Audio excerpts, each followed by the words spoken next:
As more time goes by, more concerning details of this assassination attempt continue to come out, continue to drip, drip, drip. As Hannity used to say, tick tock, and then, of course, nothing ever went boom. Hannity just said it over and over. But if you see the text messages of the SWAT team, of these local police officers have come out, said that they noticed crooks. They sent text messages to the United States Secret Service. They were concerned about him. They were following him. And again, I've been like all over the United States Secret Service. I just can't even believe that they're trying to blame local law enforcement, yet here we are. It's the world that we live in. And so this interview between these Beaver County SWAT guys, what they call EST or emergency services teams or SWAT guys, Beaver counties in Western Pennsylvania, they did an interview on ABC, and what they had to say was just alarming as hell. Listen for yourself. We were supposed to get a face-to-face briefing with the Secret Service snipers whenever they arrived, and that never happened. So I think that was probably a pivotal point where I started thinking things were wrong, because that never happened, and we had no communication with the Secret Service. You had no communication with the Secret Service at all on that Saturday? Not until after the shooting. And by then? It was too late. And by then, it was too late. Yeah. Corey Compertor dead, 2 others wounded. President Trump within a millimeter of having his head blown off on live television. It's really hard to capture in words just how negligent that is. Like, these counter sniper teams, they're some of the best in the world. These people are on site a full week in advance doing site surveys. I mean, you know, I was in the military. I've been placed sniper teams before. I've worked with snipers before. I know a lot of snipers. It's just so out of the ordinary. Especially when you know the location. It's not a surprise. You can go there. You can tie in with local law enforcement. You have all the time in the world to meet with them. You have all the time in the world to give them a task, give them a purpose, right? Give them a mission. Make sure they understand, you know, the communication structure. Make sure they understand who's in command. Make sure they know who's on what building, where the counter sniper teams will be. But now come to find out that the counter snipers, I think Bongino reported this today. Somebody sent me a soundbite of him saying they didn't even approve the counter sniper plan until the day before. Folks, this is unbelievable. It's after seeing this interview, it's impossible to think anything else that this was somehow willful negligence. I said this last week, that the United States Secret Service and these leftists, the Biden administration, the Biden DOJ, they were intentionally trying to starve President Trump of resources in the hopes that some crazy whack job would take a shot. I know that's uncomfortable for people. I sure as hell know that makes members of our media uncomfortable. Oh, well, we shouldn't be asking that. In my mind, that is the question. That is the most important question to ask. Was this willful negligence? Did they intentionally starve President Trump of resources? Did that willful negligence lead to this? To lead to a man's death? We have to have an answer to that question. You understand that, right? Now, if we rule it out, if that didn't happen, fine, great. But we have to be able to ask it, right? That question. And look, these Democrats, their allies in the media, they don't even want us asking. I mean, Corey Mills, sniper from a member of Congress from Florida, is saying, well, look at all the other stuff they did to President Trump. Tried to impeach him. They fabricated intelligence against the guy.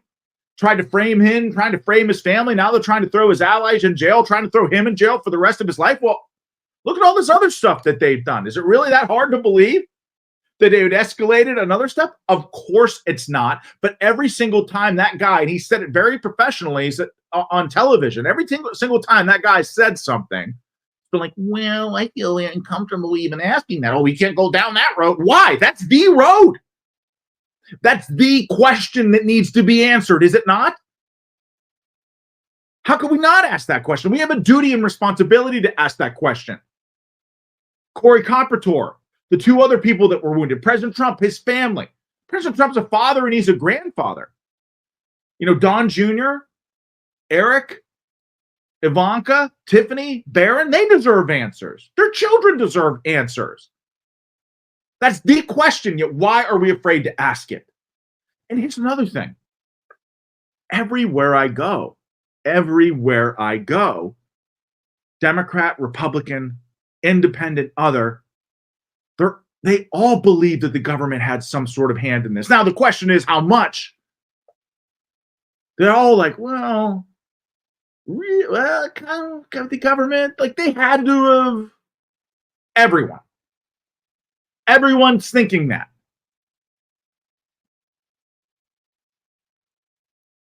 And so over the last 2 weeks, there's been an unbelievable amount of rewriting history. An unbelievable amount. Posobiec was like he says on Twitter/X, Kamala was never border czar.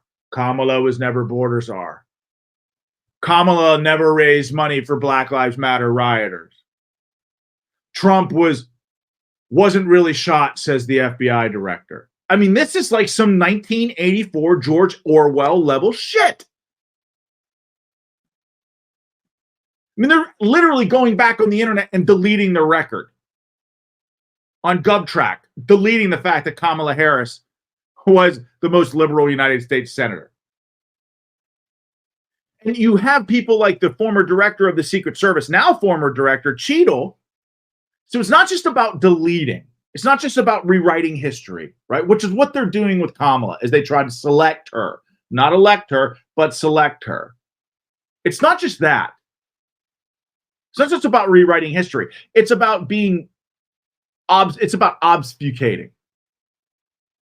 It's about being purposefully obtuse.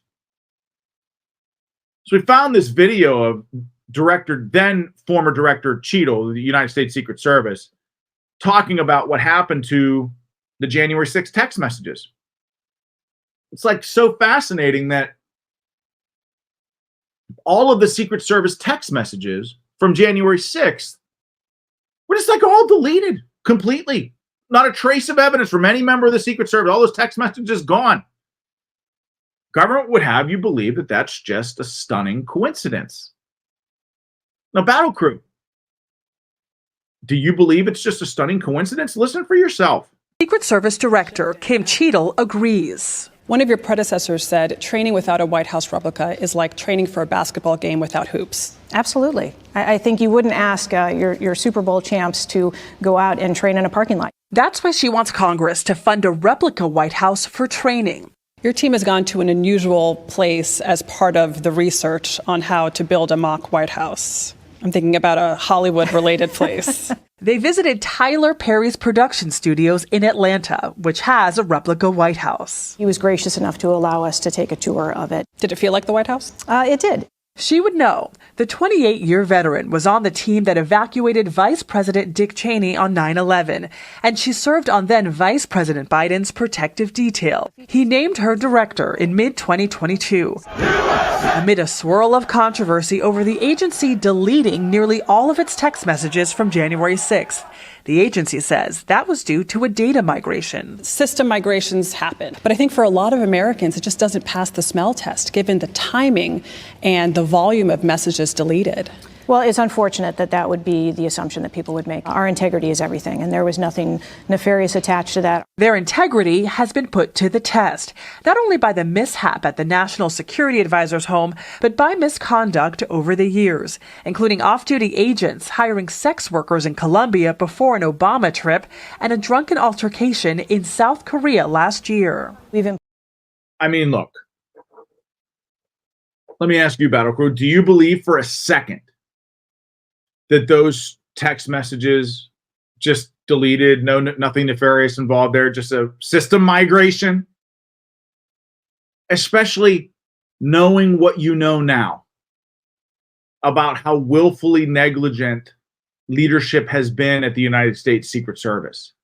Whether you live at the beach, are going to one, or just want to imagine yourself there, Red Beach Nation has the comfy, patriotic apparel for the occasion. Founded by a former counterterrorism officer and war veteran of both the Afghanistan and Iraq wars, Red Beach Nation is committed to upholding the American values and principles that we all hold so dear. So grab your swag and rep the nation. Visit redbeachnation.com and use the promo code on your screen to save 10% off. Again, that's redbeachnation.com.